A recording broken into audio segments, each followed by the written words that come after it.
The U.S. president talked with Russia's president today, but did it stop Russia's plans to march troops into the Ukraine? We'll find out. And if a new study shows there were no deaths of children due to COVID, then why push for vaccinations? In a few minutes, we'll talk with attorney John Graves about these and other headlines. Mike, over to you. Greg, the U.S. Department of Justice is suing Texas over new redistricting maps. The DOJ claims the state's plan violates parts of the Voting Rights Act, discriminating against voters in the state's minority populations. Today, the Justice Department has filed suit against the state of Texas for violating Section 2 of the Voting Rights Act. As the Supreme Court has observed, a core principle of our democracy is that, quote, voters should choose their representatives, not the other way around, close quote. Section 2 of the Voting Rights Act requires that state voting laws, including laws that draw electoral maps, provide eligible voters with an equal opportunity to participate in the democratic process and elect representatives of their choosing. The complaint we filed today alleges that Texas has violated Section 2 by creating redistricting plans that deny or abridge the rights of Latino and Black voters to vote on account of their race, color, or membership in a language minority group. Now, the lawsuit notes that the vast majority of Texas population growth over the past decade came from Black, Latino, and Asian people, but the new redistricting maps failed to provide them new opportunities to choose their own representatives. Now, historically, the party in power of any state will redraw district maps as they see fit.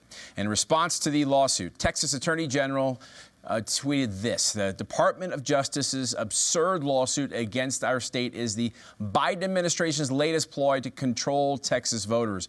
I am confident that our legislature's redistricting decisions will be proven lawful, and this preposterous attempt to sway democracy will fail. That's from Ken Paxton, of course, the Attorney General for Texas. Tim, back to you. Okay, Mike. Mississippi Governor Tate Reeves, he's optimistic that the Supreme Court could uphold his state's prohibition on abortion after 15 weeks and possibly even overturn Roe v. Wade. In court arguments last week, Chief Justice John Roberts asked why 15 weeks was not an acceptable time frame for a woman to exercise the choice to terminate. Legal experts agree the questioning around the word viability may be the signal that the now conservative-leaning court might uphold the Mississippi law. Reeves said if the court chooses to overturn Roe, then Mississippi would go further to protect life. If Roe v. Wade is overturned, that doesn't mean that no one in America is going to have access, although that might make people like me happy. But what it does mean is that all 50 states, the laboratories of democracy, are going to have the ability to enact their own laws with respect to abortion. And I think that's the way it should be in America. Now, Mississippi is one of about a dozen states with so-called trigger laws on the books, laws that would automatically go into effect with varying degrees of bans or tighter restrictions if the High Court were to overturn Roe when they give their decision in June. Greg? All right, I want to bring in attorney, Victory News contributor John Graves. John, so glad to have you back with us. Is Governor Reeves premature in hoping that his state's law will be upheld at the Supreme Court? No, not at all. I predict it's going to be a split decision. I think you're going to have 6 justices that are ready to strike down viability and say, if it's a right to choose, why is 15 weeks not enough time to make a choice? And then number 2, I think you've got 5 or a chance at 5 justices who may strike Roe down altogether. So no, I don't think it's premature, and I think it's great. He talks about the laboratories of democracies. That's a 10th Amendment issue. Get things back to the states. Okay, you heard this story about the school district, a lot of school district stories all year long. But this one's the firing of Carrie McRae for social media posts challenging critical race theory. Will that hold up in court? You know, I don't know what's going to happen in the court, but I can say this. A lot of us have to do what that teacher did and stand against these things. We're being silenced. There's propaganda out there. We're not allowed to speak. And so That's one of the themes that runs through all the news stories that are happening today. So to me, we've got to stand up and speak. And critical race theory is waking a lot of people up and getting them involved. Yeah, the Bible teaches us that we have to speak up. You were supposed to say to this mountain, be removed. You're supposed to ask him for needs in prayer. The Department of Justice is coming after Texas, no surprise there, this time for redistricting, something that's done by both parties in every single state. What's your prediction concerning that lawsuit?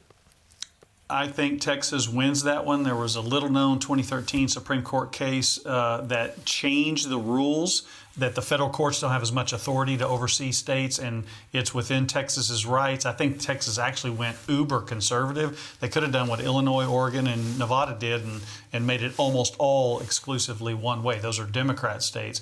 They have the authority. They didn't do it, so I think that one stands, Greg. Yeah. The Biden administration is campaigning to media outlets, John, for them to give the president, give me a break on negative coverage. Give us a break. We don't even want you to use the kid gloves anymore. You've been using kid gloves on us. You were completely unfair and haven't repented for going after the prior president over this Russian hoax, and yet he doesn't even want the kid gloves. It's propaganda again, Greg. It's basically not just silencing us like the CRT teachers or people's parents that are speaking up on that. It's propaganda. It's look, we don't want you to know the truth. We want to sell you this over here. So the government is trying to do that. And the sad part is the left-leaning, the left-leaning media are almost a marketing arm of the Democrat Party, Greg. Yeah, they are. Okay, 80 years now with Pearl Harbor, a day to live in infamy, the president said on that morning when we were attacked. I want to get your thoughts on that day and on the vets, the very few vets that remain with us. You know, I was stunned listening to that 101-year-old vet, and I thought, you know, to me, things happen in life.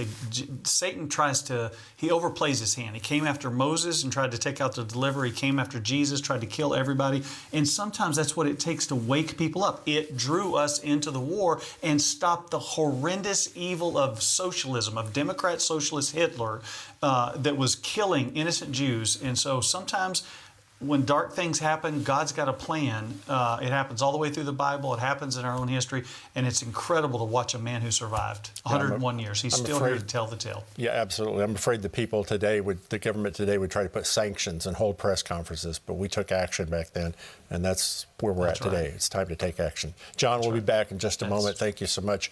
Mike, back to you. An unfortunate story coming from UMass Memorial Health. The Worcester Business Journal reports the health system terminated an estimated 200 unvaccinated employees from their staff. Chief Medical Officer Dr. Andrew Carson told the Journal, so far there has been minimal impact to operations, and we anticipate there will be minimal impact.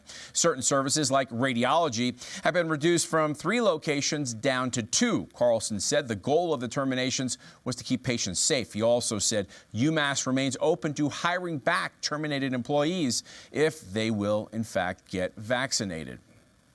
A recent study in Germany showed that 1.5 million children or adolescents were infected with COVID-19 between March of 2020 and May of 2021, and not a single healthy child died from the virus. In fact, researchers at Cold Spring Harbor Laboratory concluded that the probability of a healthy child requiring intensive care was 1 in 50,000. While no healthy children died from the coronavirus in Germany, 14 Germans under the age of 18 with serious pre-existing conditions died of COVID in that 15-month period.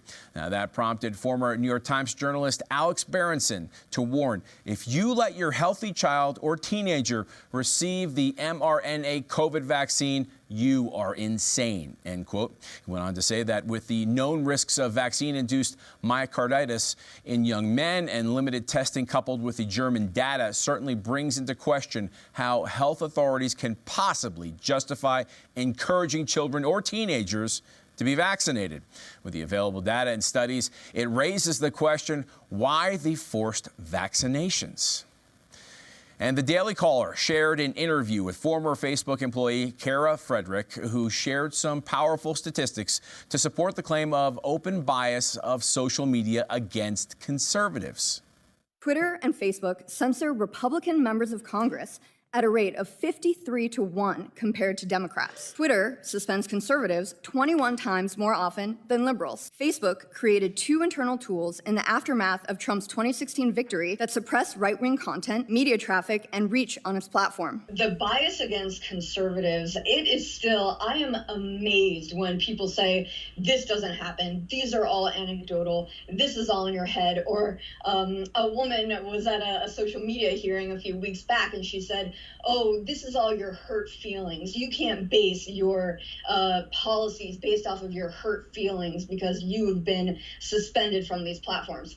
That's not true. Yes, people might get their feelings hurt, but now the verdict is in. The confluence of evidence shows that all of these mistakes, all of these errors when it comes to content moderation of political viewpoints, they all go in one direction. Frederick said in January of 2021, 17 services silenced the sitting president of the United States. So how much easier is it for them to censor or suspend you or me, for that matter? Greg, back to you.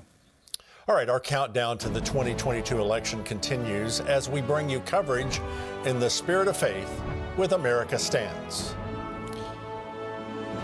Now, if you remember the 2020 election and the results in Georgia, you know that former President Donald Trump is no fan of the current governor, Brian Kemp.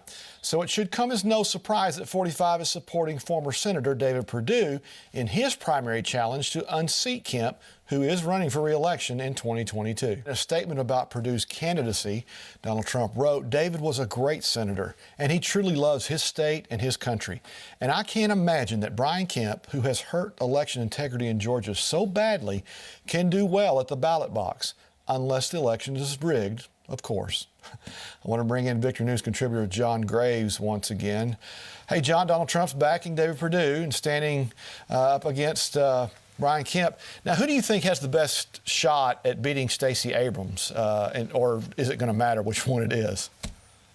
It makes a massive difference. Kemp doesn't have a chance because he will not get the MAGA support, which is the overwhelming majority of the Republican base, because they believe he did not fight for election integrity. The irony of all this is David Perdue lost. He should have had 15,000 extra votes. He would have been in without a runoff. So Perdue can beat Kemp in the primary, and he's the better candidate to beat Stacey Abrams, who is the queen of let's try to find new ways to cheat, not have signature verifications, ballot harvesting, all that kind of stuff. I think there's lawsuits that are going to go on all the way through next year, and hopefully some of the evidence that I've been made aware of from other people will come to light, and it will shake things up, not just in Georgia, but nationally. Yeah, you're right. The Senate would look a whole lot different today if that were not the case. Now, former Facebook staffer Kara Frederick says that the ugly truth about social media is that they're strangling conservative voices. Are you surprised? I'm sure you're not. Is there anything that all of us that love free speech can do about it? Fight back. A lot of people are going on Rumble. Truth Social, President Trump's media, is going to launch, and it's going to use the technology of Rumble. Rumble's gone from 1.6 million at the end of last year to 36 million regular users. So there's other alternatives. They don't have all the bells and whistles. People are used to being on Twitter and Facebook. But at some point, you have to go, I'm not going to have a voice on that platform. And the cool thing is with Rumble, they're going to let everybody, liberals and conservatives, they're not afraid of free speech. They're not trying to silence discussion and debate. Congresswoman Ocasio-Cortez wants to fund the police, empty prisons, and says bail reform and I already see your reaction. No prosecution has the effect on the crime wave in America. What do you say, Counselor? It's not rocket science. Defund the police equals high crime, the highest crime we've had in recorded history, the highest murder rates.